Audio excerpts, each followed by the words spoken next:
Fala pessoal, tudo bem com vocês, gente? Tudo certo? Bom, passando para atualizar informações do Internacional e nesse vídeo eu quero falar sobre o empate colorado no Maracanã. O empate em 2-2 que deixa o Inter a uma vitória da final da Copa Libertadores da América na próxima quarta-feira, no Beira-Rio contra a equipe do Fluminense. Os detalhes do jogo, as explicações de Eduardo Cudê, de René, Gabriel Mercado e a bronca da arbitragem por parte do Fluminense e também por parte do presidente do clube, Alessandro Barcelos, que se manifestou na zona mista após o jogo. Eu te conto tudo isso depois da vinheta.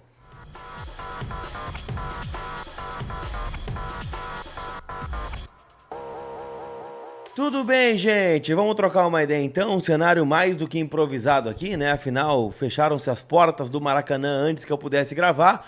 Palco do jogo, vocês estão vendo, né? Minha voz tá indo pro beleléu, mas eu não podia deixar de falar com vocês aqui, claro, sobre o que foi esse Internacional 2, Fluminense 2, jogo de ida das semifinais da Copa Libertadores da América, o Colorado, que agora... não vou dizer que tem vantagem, afinal é um empate, ou seja, o jogo na próxima quarta-feira, quando apitar o jogo, começo da partida, vai começar indo para os pênaltis, afinal houve um empate de 2-2, o Inter não tem, né, o saldo qualificado de fazer 2 gols na casa do adversário, então o cálculo é bem simples. Vitória do Inter, o Inter está na final da Libertadores. Vitória do Fluminense, Fluminense está na final da Libertadores. E um novo empate leva a decisão da vaga para a final na disputa de pênaltis, né? Um drama que o Inter já viveu esse ano, por exemplo, contra a equipe do River Plate.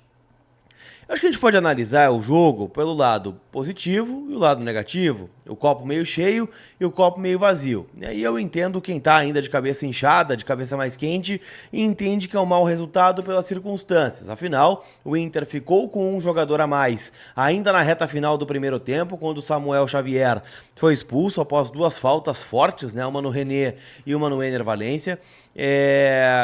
E aí faz o gol de empate, né, com o Hugo Malho. E fica todo o segundo tempo com um jogador a mais, faz o gol da virada com Alan Patrick e acaba cedendo o empate numa falha individual aí do René. E depois, né, o Nino cabeceou sozinho, o Cano acabou empatando o jogo. Eu acho assim, gente, eu acho que foi um grande jogo. Se a gente analisar, né, olhando de fora, sem a paixão estar dentro deste espetáculo, Inter e Fluminense proporcionaram um grande jogo de futebol. Foi uma partida bem jogada, até comentava com os guris aqui, né, o Brião, o Ernest, o Jobim, que em 12 minutos de jogo, se você pegar os melhores momentos aí que estão circulando na internet, são mais de 6 chances claras de gol no jogo.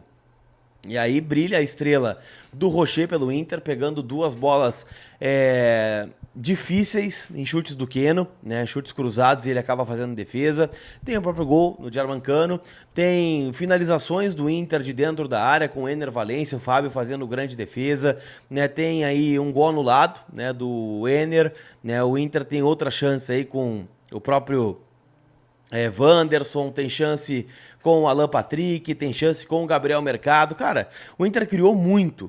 E pelo que se avizinhava o jogo, de tudo que a gente ouviu, né, por parte da mídia do centro do país enfim, o time do Fluminense, que de fato é um time muito forte, jogando no Maracanã, mais de 60 mil pessoas estiveram no estádio, o Inter se portou bem.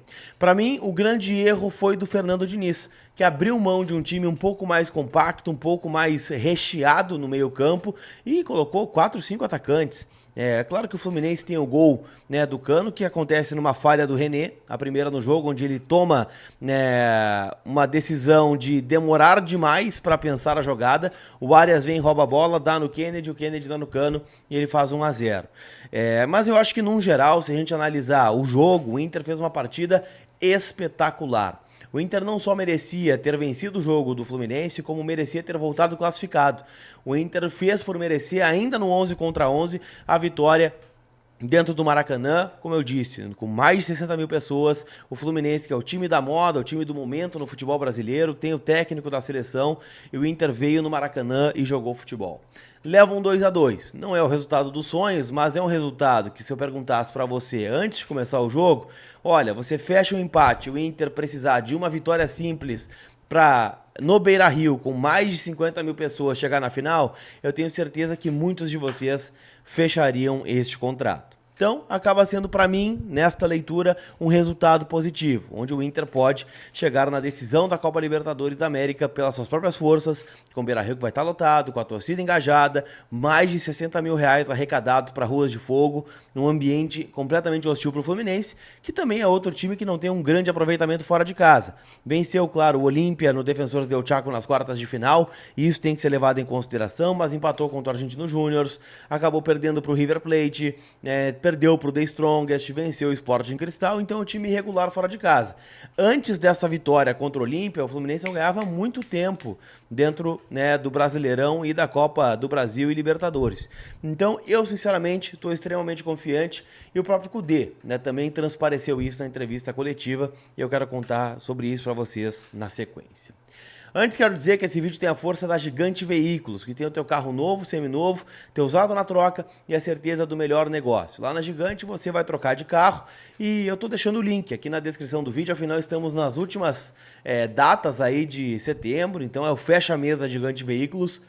Vamos para mandar aquela mensagenzinha lá pro Rafa para procurar aquele carro que tu tá procurando há bastante tempo, e eu tenho certeza que a Gigante tem o melhor negócio para você, tá bom? Link na descrição, chama eles para trocar de carro ainda, né, nesse mês de setembro ou em 2023, começar o outubro já por carro novo na garagem. Então tenho certeza que vai fazer uma grande negociação com a turma da Gigante.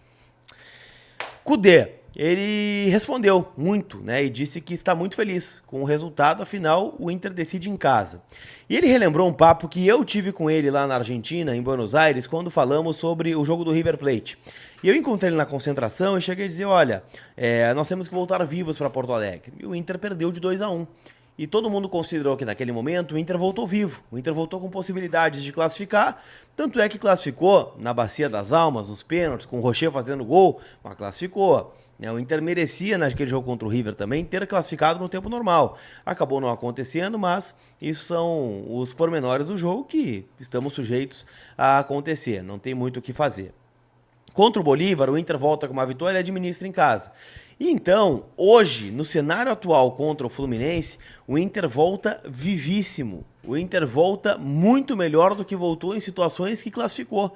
Então, eu entendo o otimismo do Kudê, ele elogiou bastante a postura do time, lamentou os gols perdidos, evidentemente, mas disse que o time gerou situações para vencer. Um adversário duro de um técnico de seleção brasileira e que é um dos principais candidatos aí a ganhar a Libertadores. Então, o Kudê ficou satisfeito com o resultado e com a atuação do time de uma forma geral.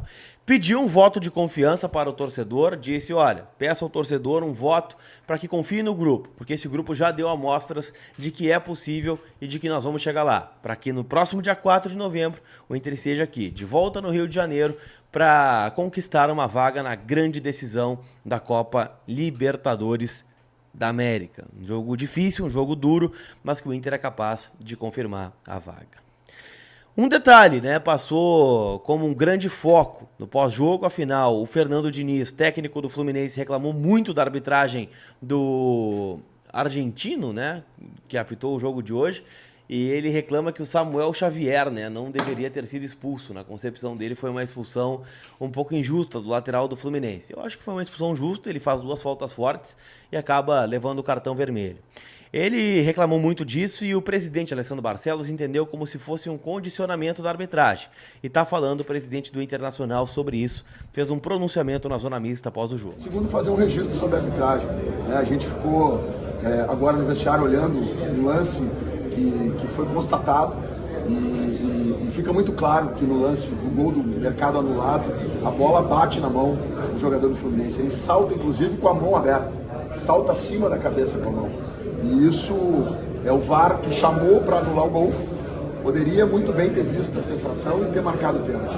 E como há reclamações por parte do Fluminense também, fica aqui o registro nosso, né, de que é necessário que se tenha esse cuidado, porque condicionamentos para arbitragem não funcionam e não ajudam a resolver as questões do futebol tão caras como é a arbitragem. E nesse sentido, a gente vem aqui fazer esse registro público, agradecer a recepção que tivemos da Conmebol. Nós, quando iniciamos essa fase de mata-matas, antes do jogo do River, procuramos a Conmebol, fomos até o Paraguai, fizemos uma reunião exatamente para solicitar que as arbitragens fossem arbitragens fortes, competentes, como tem sido no âmbito geral em todos os jogos. Mas neste jogo nós também sentimos a necessidade aqui de registrar para que não passe batido um lance que, na nossa opinião, foi muito... Tá aí a palavra do presidente Barcelos, eu acho que é o melhor a fazer, tem que condicionar a arbitragem, tem que se posicionar sempre que possível para evitar prejuízos futuros, depois que o leite está derramado, não adianta chorar. Beleza? KTO.com, te registra lá para dar aquela brincada, KTO que apoiou, né, a vinda para cá. Estou no Rio de Janeiro com a força da KTO, levando os conteúdos para vocês. Espero que vocês tenham gostado dessa viagem. Sábado tem encontro marcado no Beira-Rio, Inter e Atlético Mineiro. E hoje também tem, né, a segunda semifinal. Tem Boca Juniors e Palmeiras, jogo em La Bombonera. Eu tô achando que o Boca vence o seu primeiro jogo no mata-mata hoje. Hoje a vitória argentina é o meu palpite lá na KTO.com. Beleza? Aquele abraço, turma. Desculpa a voz, desculpa o cenário e a gente se vê. Tamo junto. Fui!